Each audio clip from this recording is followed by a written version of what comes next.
Perfect 2400 Summer SAT Prep offers Fremont's best score improvements. Don't get left in the dust. Join your friends at our free Practice SAT on April 13th. Sign up today at perfect2400.com. Hey, it's Josh. And Rahul, and welcome to MSJTV Season 4, Episode 7. What are you wearing? What's wrong with this shirt? It's just not in right now. Well, the Fremont Unified Student Store, also known as FUS, hosted a fashion show on March 2nd. Maybe I could have learned a thing or two if I had gone. Well, we got some footage so we can pretend like you were there. Let's go to Inju Yi with the details.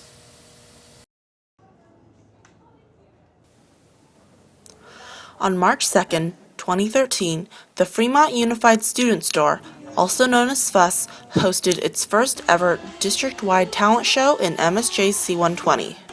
Performers and models from all 6 high schools in the district arrived to showcase their talents and strut their stuff. After Thornton's Natalie Dunn and Warm Springs' Mr. Ueda delivered a stellar performance, MSJ's own Sokya Inamdar took the stage and wowed the crowd. The female models then showed off their glamorous high heels and elegant dresses supplied by Weddings and Dreams.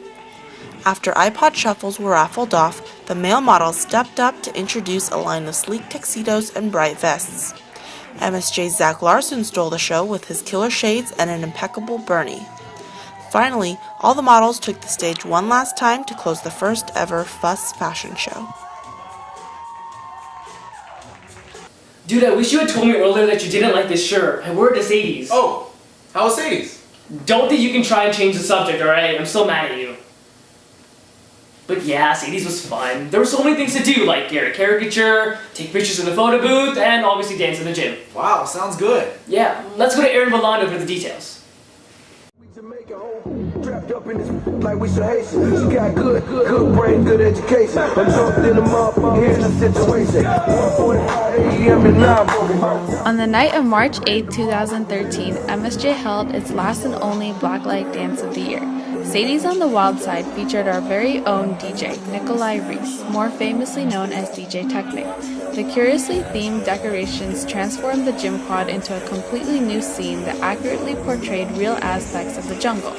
3 glow sticks filled the gym quad, and party animals lined up to take pictures in the photo booth or to have their caricatures drawn of them by carefully selected artists. With much extensive planning, this year's Sadie's was a beautiful night.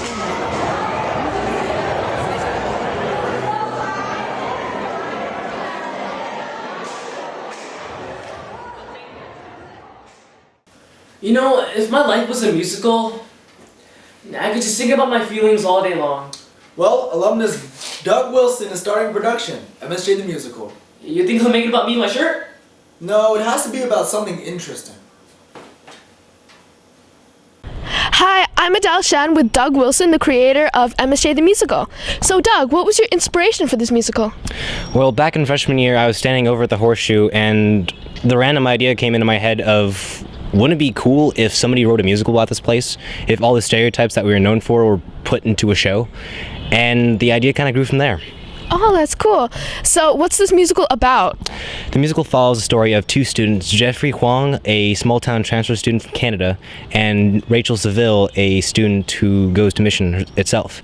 The 2 of them have to fight against the power of the Syndicate, a secret underground nerd mafia that secretly controls everything from tutors to grades to teachers here at school.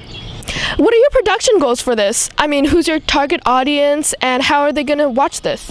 Well, the film is mainly geared towards mission students and parents and faculty because it's written by mission students, about mission students, and for mission students.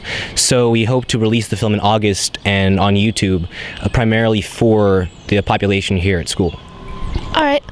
And I'm Adele Shen with Doug Wilson for MSJTV.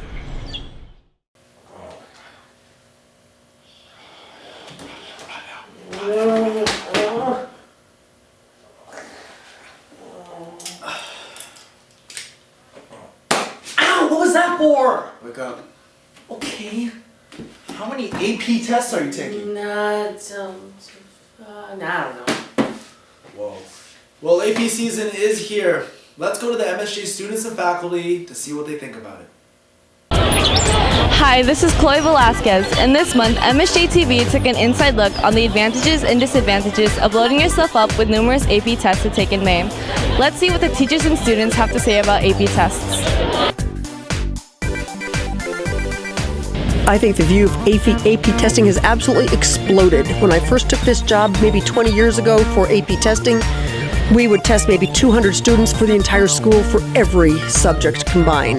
Now we're having over 300 tests for stats and for psych, and BC Calculus is just going crazy this year.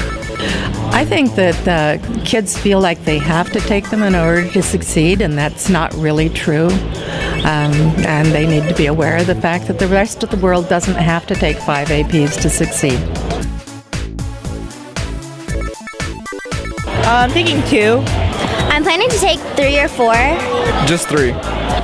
This May I'm taking 3 AP exams. I'm planning to take 2 AP tests.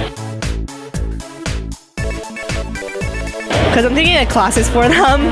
Well, this year I chose to take mainly humanities because I wanted to expand my range of knowledge into topics that I'm not usually exposed to, so. I was interested in the subjects, so I decided to take the classes, and I thought, why not take the test? I can get some extra credit in college, so. I chose these 2 tests because they were really what my interests aligned with, and I'm really hoping to do something chemistry related in college, so yeah. This has been Chloe Velasquez from MSJTV. Thank you. Hey, you know what you could do to go green? You could buy used AP books. Why are you talking about going green all of a sudden? Well, Green Week was 2 weeks ago, and it really got me thinking about what I could do to help save the planet. Let's go to Mission San Jose High School and ask the students what they think. My name is Apoorva Janala, and I'm here for MSJTV. We're going to be asking our fellow MSJ students what they think about Green Week. How important do you think it is for people to stay green? Well, personally, I think that staying green is a commitment to our future. I think it's really important actually because pollution and, global warming are really major problems nowadays, and it's definitely, in the best interest of our future and things like that, yeah. Do you think MSJ should make more of an effort to stay green? Definitely. I think that we have a lot of food left over in our trays and stuff that could be used to make compost and plant plants. Yeah, it's become a really big problem. All the trash is just going into one unorganized spot. Yeah, I think they should. Right now, especially, there are a lot of places where we're wasting a lot of energy. We're not recycling enough. What is your personal contribution to staying green? I walked to school on Friday and I wore all the colors. Shorter showers. I walk to school. I recycle. Get ready in the morning and walk to school also. You know what else we could do to help save the planet? There's this club at Mission called Food for Thought, and well, I don't know what they do.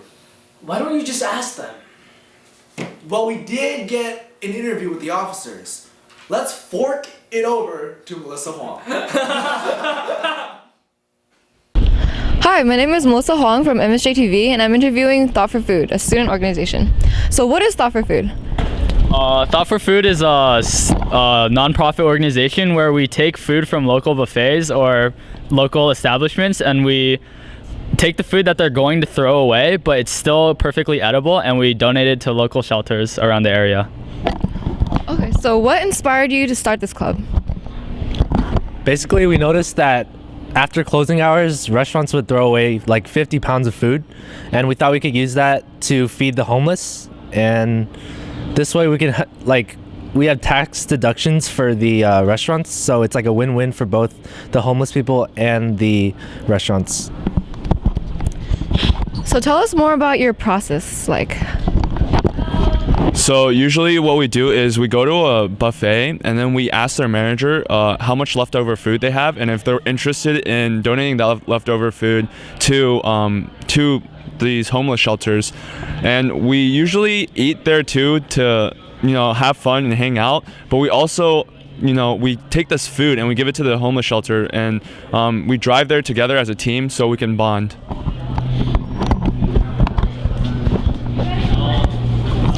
So, what are some ways that students can start getting involved in this club? So we're actually looking to pass this club at council in a couple of weeks. So another way students can help out is like they can sign up for our club and help sign the petition, or they can just spread the word about our club, or they can just help conserve food at home. And instead of just throwing away food that is perfectly edible, they should just store it and just eat it for at a later time.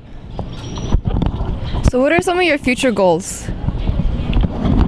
Like Warren said, we're trying to get this club passed as a school club. So what we're gonna do is once we have the school club established, we're gonna implement new members so that we can make more frequent deliveries and expand to prospective restaurants that could also help increase our supply of food. And yeah, that's pretty much it. All right, thank you. This is Melissa Hong for MSJTV. I love helping the planet, but I also really like helping other people. What should I do? Well, you could have donated blood at the spring blood drive on March 15th. You could have saved up to 3 lives.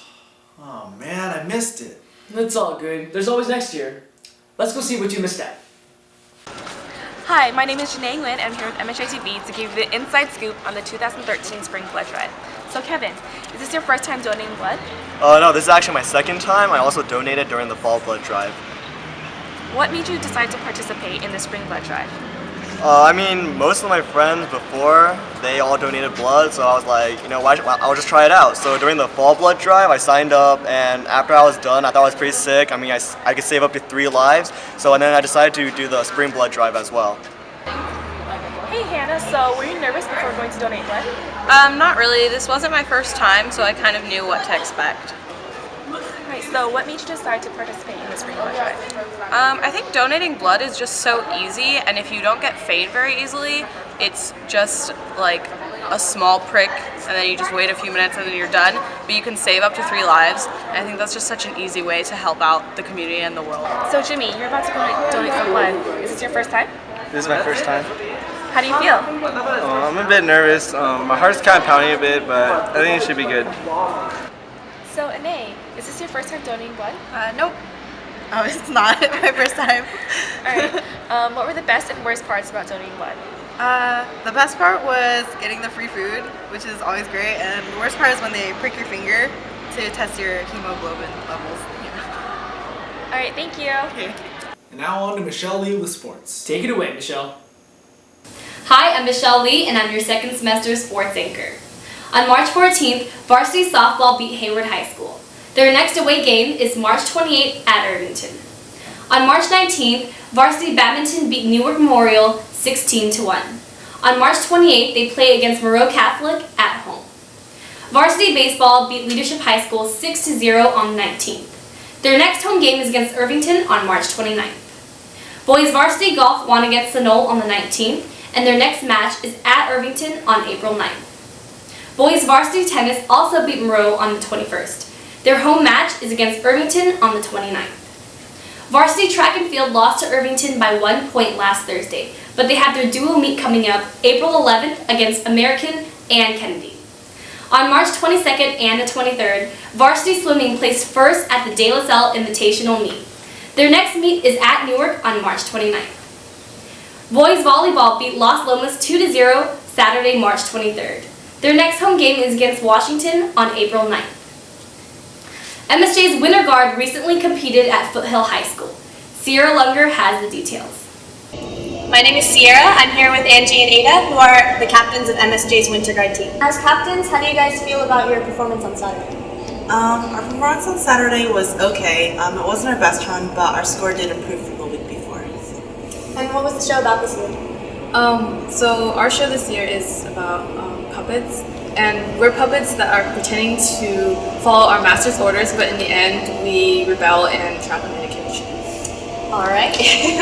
About how much rehearsal time did that take?